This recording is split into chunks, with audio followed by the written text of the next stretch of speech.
Lisa and David Harper seem to have everything a couple could ask for. They live in a peaceful, quiet suburban neighborhood in California, surrounded by well-kept homes and friendly neighbors. Lisa is a devoted wife and loving mother to their 2 young children, keeping their home immaculate and always making sure everyone's needs are met. David, a successful architect, works long hours, but is highly respected in his field, providing a comfortable lifestyle for his family. From the outside, their life appears flawless. Weekends spent enjoying family outings, kids playing happily in the yard, and cozy dinners at home. Everything seems perfect. But underneath the surface, there's a quiet tension. Lisa, though outwardly content, feels something is missing from her life.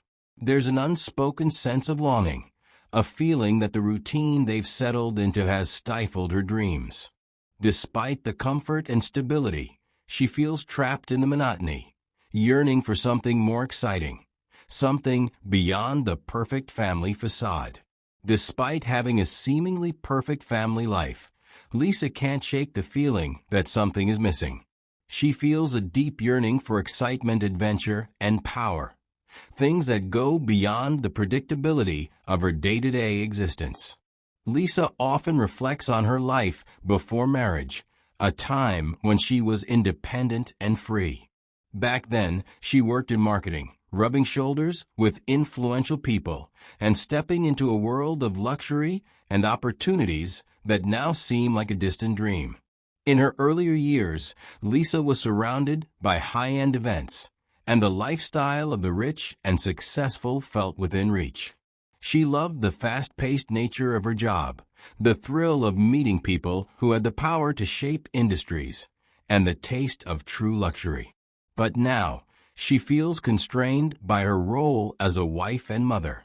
David, her husband, is hardworking and reliable. However, as his career stabilizes, Lisa begins to feel stuck.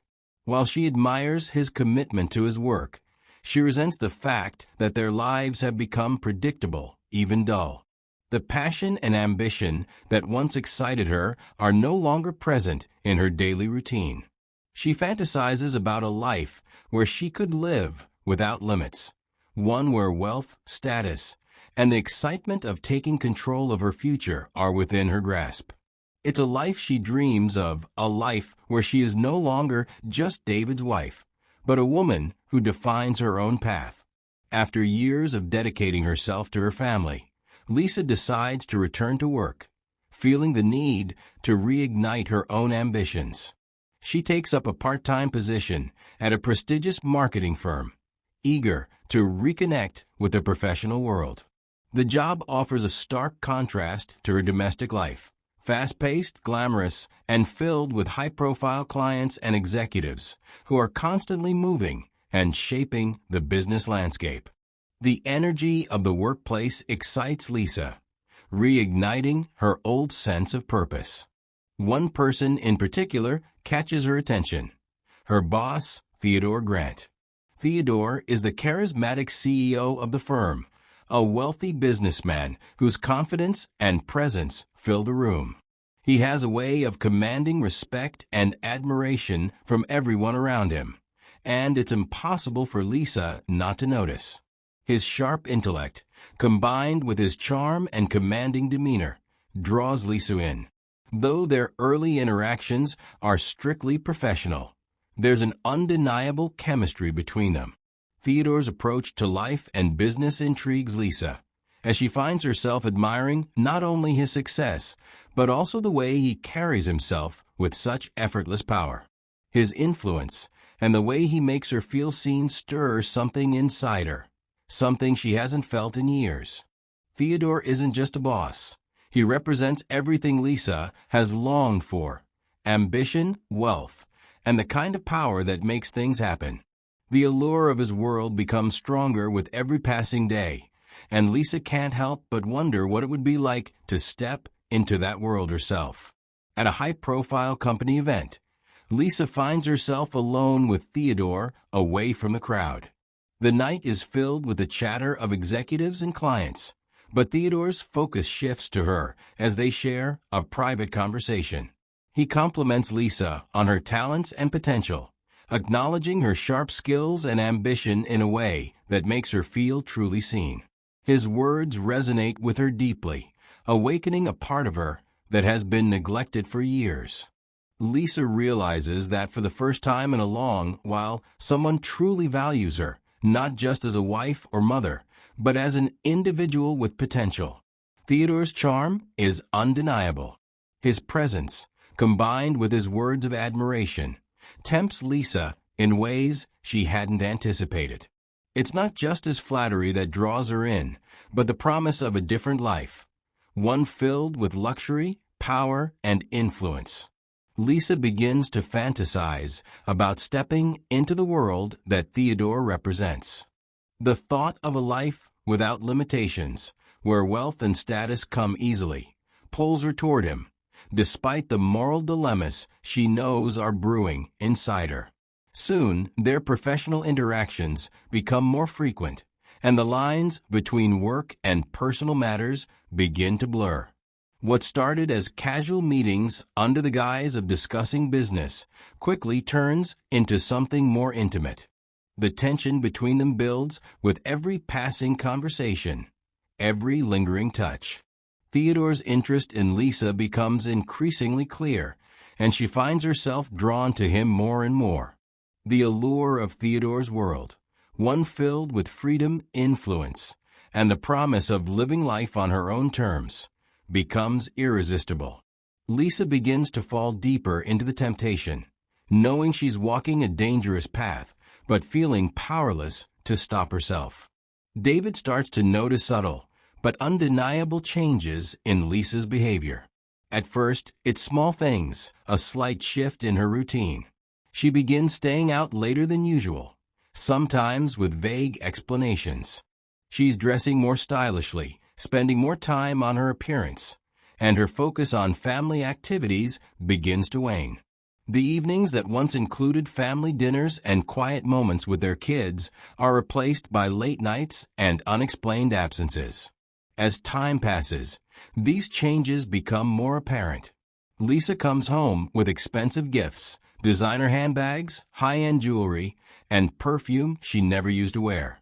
David notices these material changes and starts to wonder where the money for all this is coming from. He chalks it up to her newfound freedom at her job, convincing himself that perhaps she's just treating herself after years of focusing on the family. But as the weeks go by, his concerns grow deeper. Lisa, once so attentive and present, has become more distant, more secretive. She no longer shares the small details of her day with him like she once did. The final straw comes one evening when David, while charging Lisa's phone, accidentally sees a message that shakes him to his core. The text, from none other than Theodore, reads, "Last night was unforgettable. I need to see you again." David's heart sinks as the realization hits him. The pieces finally fall into place. His wife is having an affair. All the signs, all the suspicions he had brushed aside, now make sense. His world, once secure and predictable, crumbles as the painful truth settles in. He feels betrayed, humiliated, and utterly heartbroken, and his doubt gives way to the cold certainty of what has been happening behind his back. The confrontation between David and Lisa is intense, filled with raw emotion. David, unable to contain his hurt and anger, finally confronts Lisa about the affair. He throws the evidence in front of her, Theodore's text, the gifts, the late nights, and demands an explanation. Lisa's initial response is to deny everything, attempting to cover up her actions with lies and half-truths. She tries to paint herself as innocent, but David's suspicion only grows. He sees the way her face flushes with guilt, the hesitation in her voice. It's clear to him now, the affair is real. Emotions run high as the truth begins to unravel. David feels betrayed and humiliated, questioning not just Lisa's actions, but their entire marriage. For years, he trusted her, believing in their love and commitment. But now, it feels as though everything he had built with her was nothing but a facade. The anger rises within him as he asks himself, was their love ever real? Has she been hiding this part of herself all along?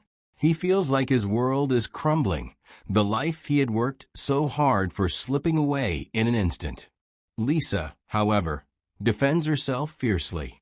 She insists that the affair wasn't about Theodore. It was about what Theodore represents. She claims that, for years, she's been living a life of routine, sacrificing her dreams for the sake of their family. Theodore, she argues, gave her the excitement, the ambition, the drive she had lost. He made her feel seen and alive in ways David no longer could. Lisa admits she's tired of being just David's wife.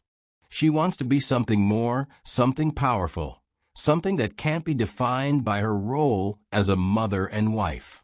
She justifies her actions by pointing out that she has been craving the very things Theodore offers: freedom, luxury, and the feeling of being in control of her own life. She's convinced that this affair is the only way to break free from the life she's become trapped in. David listens to her words, and while part of him understands her frustration, it does little to ease the pain of the betrayal. The emotional chaos swirls between them, both feeling misunderstood and hurt, unable to find common ground. The damage has been done, and no amount of justifications or explanations can undo the heartbreak that now defines their relationship. David, consumed by a mix of betrayal and gut instinct, refuses to let the matter rest. Unable to ignore the growing suspicion gnawing at him, he begins to investigate on his own. He starts following Lisa when she leaves the house, carefully observing her every movement. At first it's subtle, the occasional late-night meeting or a brief, unexplained errand. But as the days pass, David becomes more certain that something is off. He notices the same patterns, the same secretive behavior that Lisa had denied earlier. He tailspins into an investigation of his own, tracking her visits and listening for any hint of truth. One day, his pursuit leads him to a hotel, a luxurious one where Lisa had stayed before, without him. The realization hits him like a slap in the face. She's been meeting Theodore in secret, and he had no idea. David digs further, checking her phone records and finding a slew of intimate messages exchanged between Lisa and Theodore, along with texts and calls that show their constant communication. The evidence is irrefutable. Not only is Lisa cheating on him, but she's been in a full-blown affair with Theodore for who knows how long.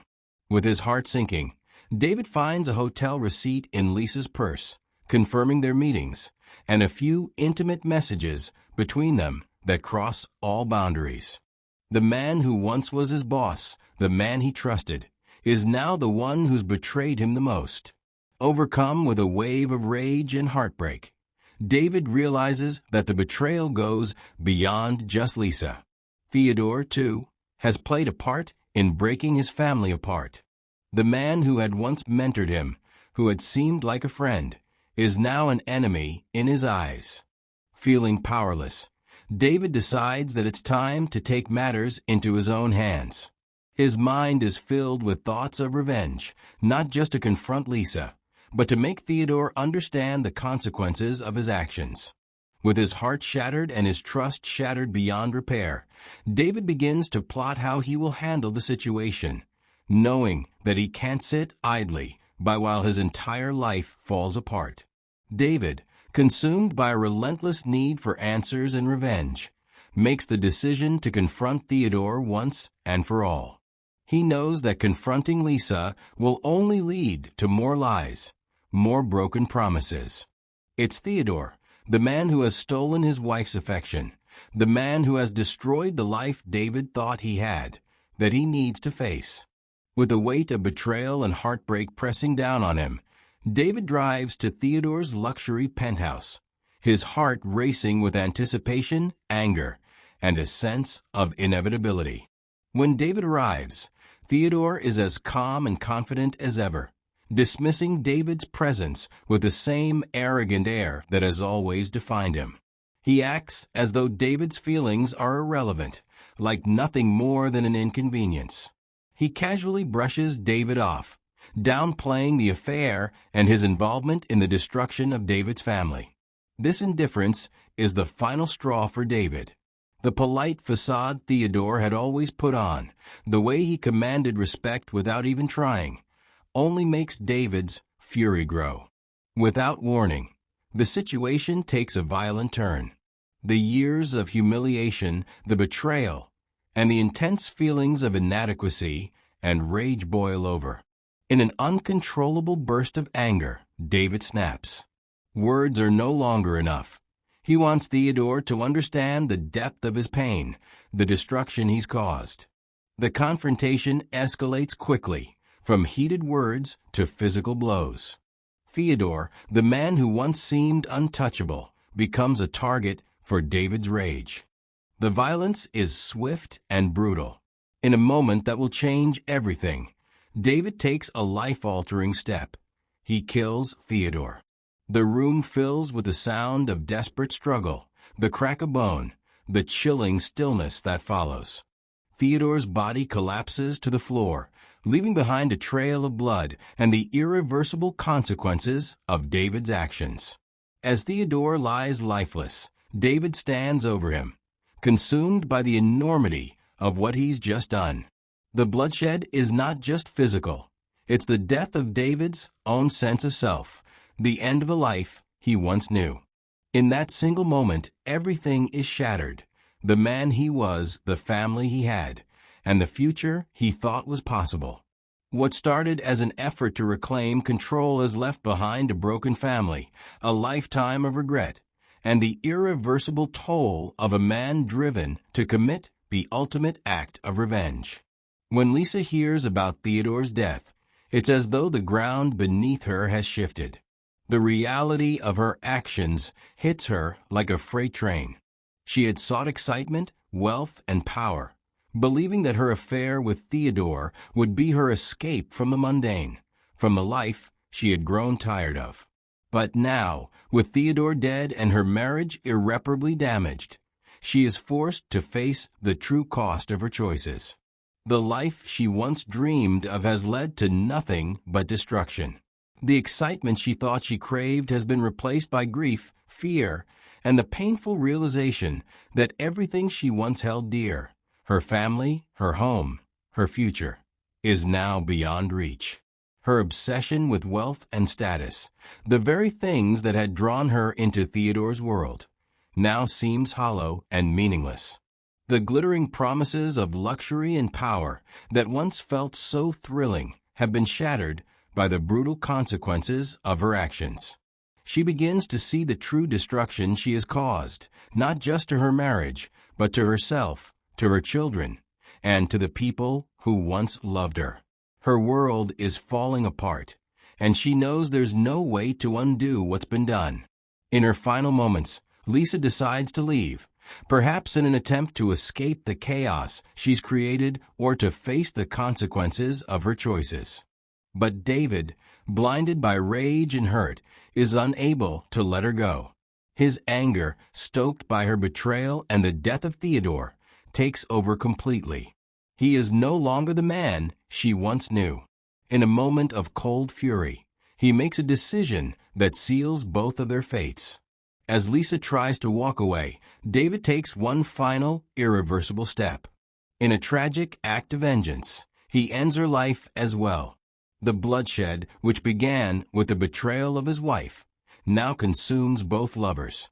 Lisa, like Theodore, becomes a victim of the very obsession that led her down this destructive path. The final act of violence destroys any remaining hope for redemption, sealing their tragic fate in blood. In the end, both David and Lisa are lost to their own choices, leaving behind a legacy of destruction that can never be undone. The aftermath of the tragedy is both harrowing and inevitable. The police investigation uncovers the full extent of the horrific events, the affair between Lisa and Theodore, the brutal murders, and the emotional destruction that led to it all. Forensic evidence, phone records, and witness statements piece together the shocking details, revealing how a marriage fell apart, how trust was broken, and how rage led to bloodshed.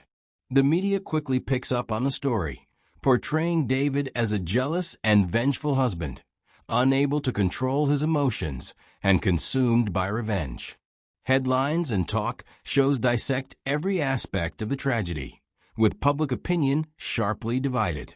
Some see David as a victim of betrayal, a man driven to a breaking point by the love of his life and his former mentor. Others condemn him as a cold-blooded murderer who let his anger consume him. But while the media frenzy plays out in the public eye, the true, devastating consequences unfold within the walls of the Harper family home. The real tragedy is not just the deaths of Lisa and Theodore, but the impact on their young children, who are left orphaned and emotionally shattered. The two kids, who had once enjoyed the simple joys of a happy family, are now thrust into a world of grief and uncertainty. They must face the truth of their parents' violent end, and no amount of media coverage can change the fact that their lives have been permanently altered. The custody battle over the children becomes another painful chapter in this tragedy. Both sides of the family, the Harpers and the Thompsons, fight bitterly over who should raise the kids. The Harpers, David's parents, believe the children should remain with their family, while the Thompsons, Lisa's parents, argue that they should take custody, feeling that the children would be safer and better off with them away from the dark legacy of their parents' lives. The battle is messy, emotionally charged, and public, with every decision scrutinized by the media. The surviving family members, already grieving, are dragged through the courts as their personal lives become fodder for public consumption. The media circus makes everything worse. Every headline, every news segment, adds more layers of pain for the children and surviving relatives, who are left to pick up the pieces of a family torn apart by betrayal, violence, and obsession. The tragedy, once a personal matter, is now an ongoing spectacle that leaves no one untouched. In the end, the children are forced to grow up in a world where the ghosts of their parents' actions will haunt them forever.